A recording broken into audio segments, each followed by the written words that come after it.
I'm going to take, this is for the version that has a cuff, and I'm going to take the exterior, which is right side out, and the lining, which is still inside out, and I'm going to put the lining inside the stocking.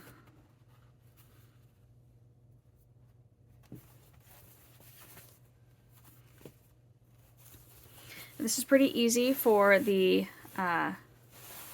standard toe version. It can be a little trickier for the curly toe, getting it into place. So if you need to see that done, I did a curly toe video for the no cuff version. You can click on that link. So what I'm going to do at the top is match these edges, and I generally point the seam in one direction with the exterior and the opposite direction in the lining so that it's not as thick. I'm going to pin that in place. Same on the other side. And then in between,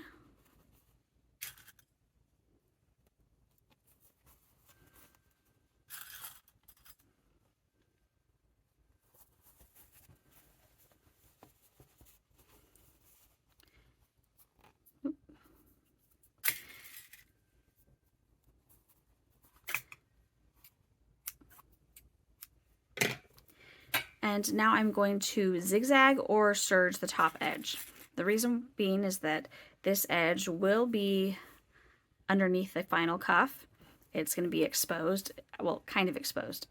It'll only be exposed if someone looks underneath the cuff and sees it.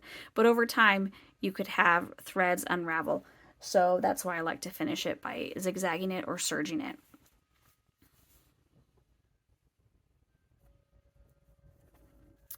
All right, so now my top edge is serged and finished nicely, and I'm going to put that aside. And now we're going to sew the cuffs.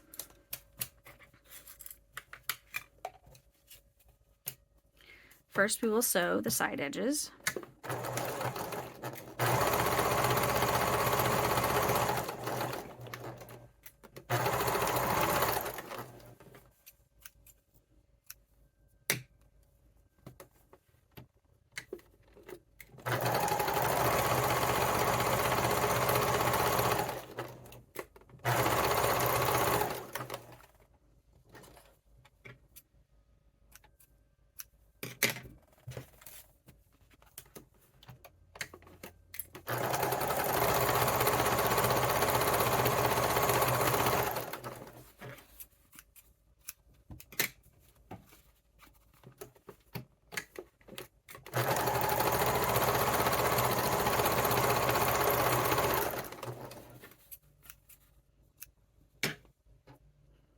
And now I will trim these seams in half, or trim half of the seam off. That's a better way to say it.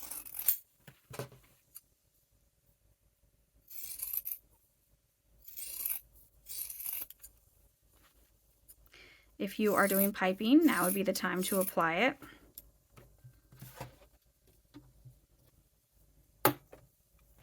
So if I were to be doing piping, I would look for the bottom edge, which I have marked with that mark, so I could keep track of it. Turn it right side out, and generally in the middle of the front or the back if you have a front and a back, I would start sewing, and I would, with my zipper foot, and I would taper it off the edge, and then when I get back to the other side, I'd either cross it if it's a thin piping like this, or if it's very thick piping, sometimes I will turn it at a right side angle like this and have the next one come up and turn it at a right side angle and butt up to it. But if it's thin, they can cross over each other. So I basted it to the bottom of my exterior cuff, and then I will sandwich them together and sew over again. That is if you were doing basting, or not basting, piping, or some other trim. But for just the normal cuff, identify the bottom of the exterior and the bottom of the lining, and we're going to put the lining inside of the exterior so the right sides of each other face, and Make sure they're matched up bottom to bottom. And just like with the top of it, I like to put the seam of the exterior one way and the lining the other way.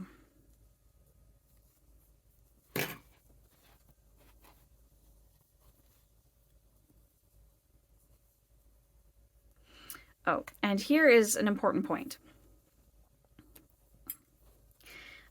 When you have your finished stocking, the finished cuff has the tendency of the bottom of it rolling out so you can see the lining. Unless you take the bottom of this cuff and trim about 1/8 of an inch off the bottom, which I forgot to do before I turn it right side out. So let me do that now. Alternatively, sometimes when I sew them together, I just have the lining. Let me show you what I do. I sew a lot of these every year for Christmas, and so I just have my little habits and things that I do to save myself some time. Sometimes I just have the lining poking out by about that much while I sew all the way around. But to make it easier on you, I'm going to suggest that you just cut off about 1/8 of an inch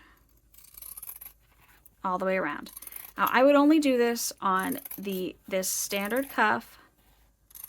I said all the way around, but I meant all across the bottom. I would only do it on the standard cuff and the angled cuff. I would not do it on the ones with the points, because otherwise the points end up like poking in weird directions. So I'm going to do this again, and I hope I didn't completely cut my bottom mark off. I did. And I rely on this mark a lot, so I'm going to mark it again.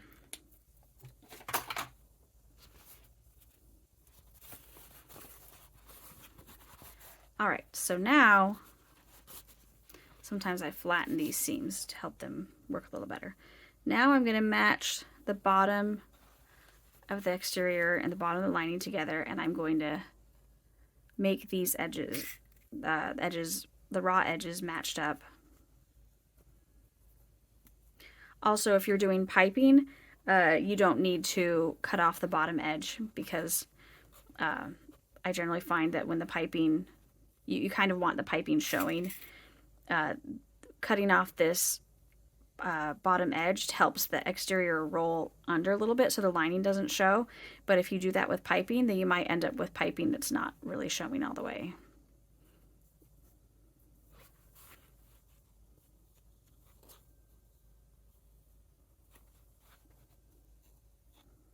My interfacing is coming off a little bit, which is making this hard to get accurate. Sometimes that happens with the woven interfacing on polyester, which is what this velvet is, polyester.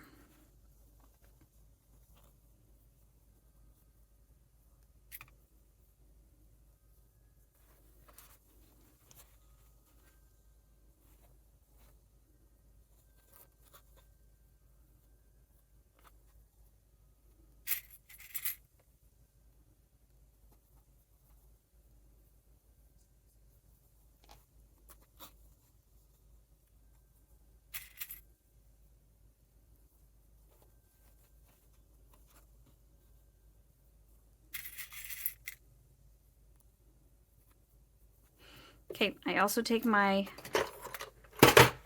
free arm off for this, but if you don't have a free arm, you can just sew it from the inside rather than the outside. When I say that, I mean having the inside, the needle touching the inside of the loop, whereas right now I have it sewing on the outside of the loop.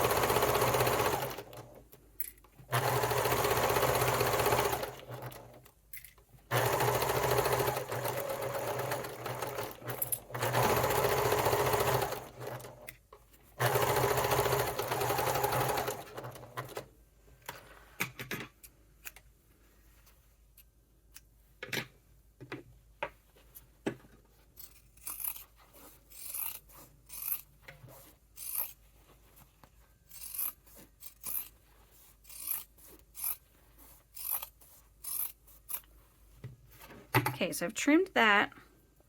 I'm going to turn these right side out.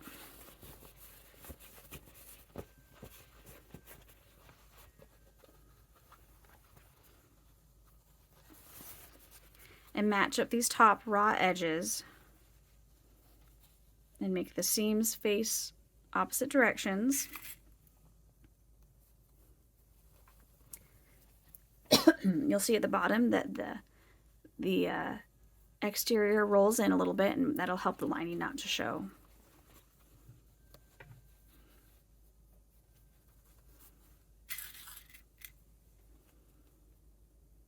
And what I'm going to do next, I'm going to do off camera, and that's going to be the same thing that I did with the top of the main body of the stocking, and that is serge the top. And you can zigzag it as well.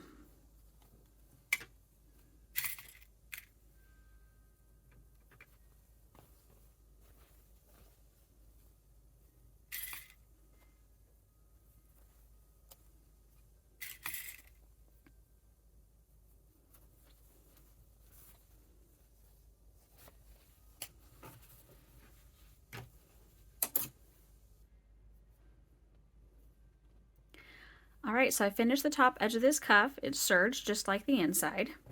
I also wanted to show you how to sew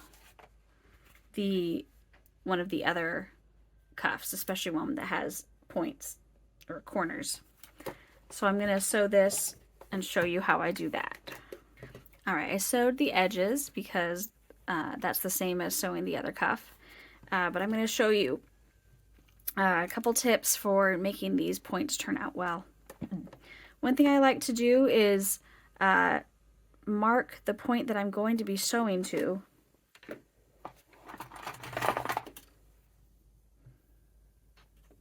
For this, using a, yeah, I just eyeballed it, but thankfully it was correct. Using a ruler can help. I go 3/8 of an inch or 1 centimeter above that corner.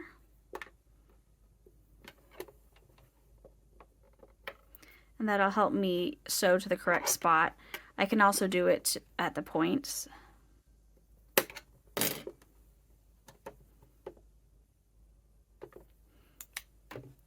And I'm going to turn these cuffs right side out and place the linings right side out. I don't know what I said. The lining of the cuff right side out, and place it inside the exterior. I'm going to match up these bottom seams and turn the nest the seams so they're going in opposite directions.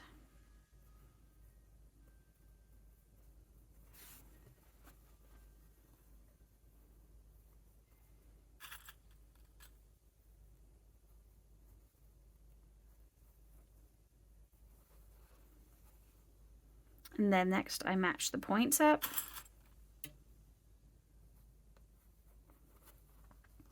On the corners. This one it looks like I didn't get quite the right spot. But I guess when I'm doing it from a distance and not up close, I can make mistakes.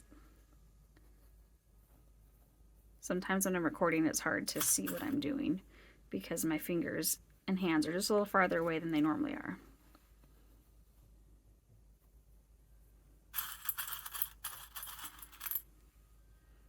Okay, do the points and the corners.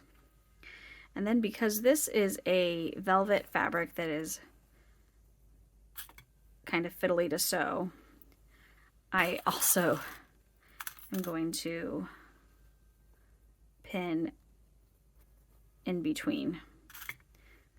Otherwise, it's sometimes the fabric stretches because it's on the bias, and I just have to deal with it moving around because of the pile on the velvet. So when I'm doing this sort of cuff, I use a lot of pins.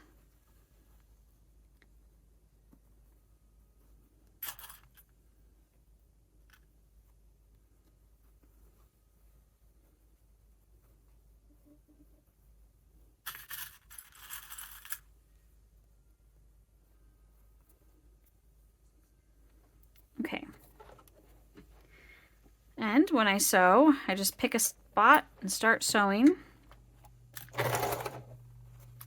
And I'm going to sew to that point. One thing I like to do is forward stitch and back stitch, and sometimes I lower my my stitch length a little bit when I'm getting closer to that point.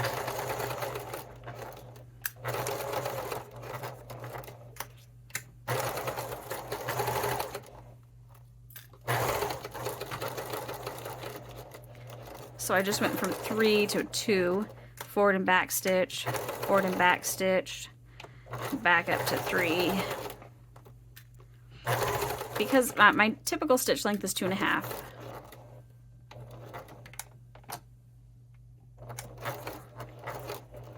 But because I'm sewing with velvet, I often lengthen it to a 3 as my standard sewing length, stitch length. Oops.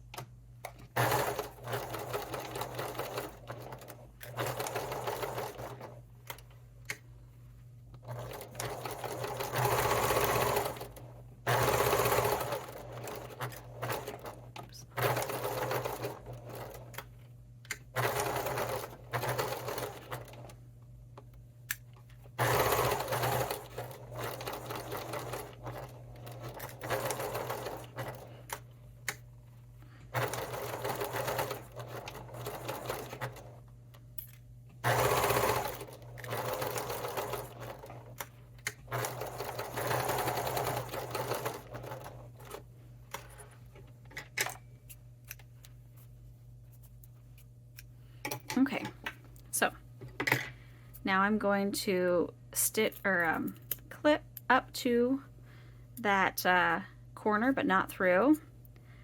And then this point, I shorten the, or I cut across it.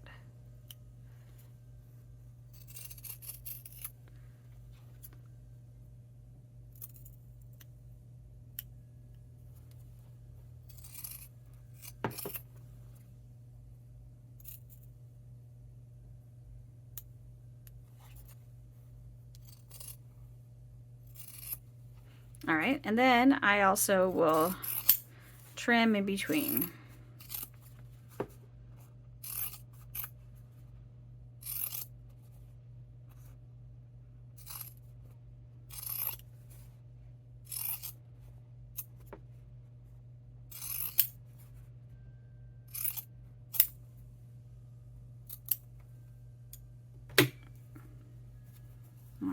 I've got a lot of pieces to throw away now. And then I turn it right side out, and I use my little point turner as necessary to turn the points out.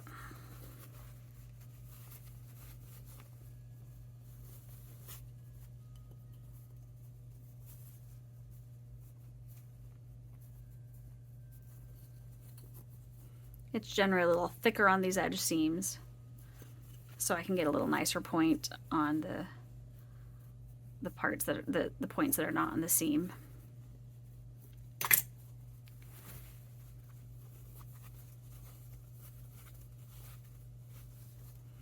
Okay, there's going to be some wrinkles still. It's impossible to get it perfect without any wrinkles, at least I've found, but it looks much better when it's all done.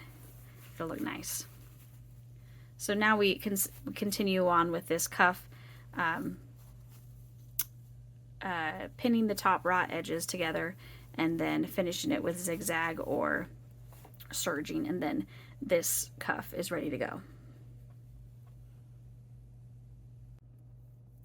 So before we sew on the cuff, we've got one final thing to do, and that is sew on the hanger loop.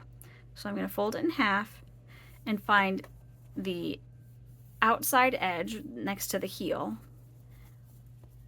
I'm going to go to I'm going to put this on the inside, though I do look at the outside side seam when I am putting it in the right spot, because it's going to be, sometimes the inside and the outside seams get a little bit off while we're stitching everything together, so I make sure that this matches up with the outside seam. It goes right in the middle of it. And then I'm going to sew across it forward, backwards, and forwards again.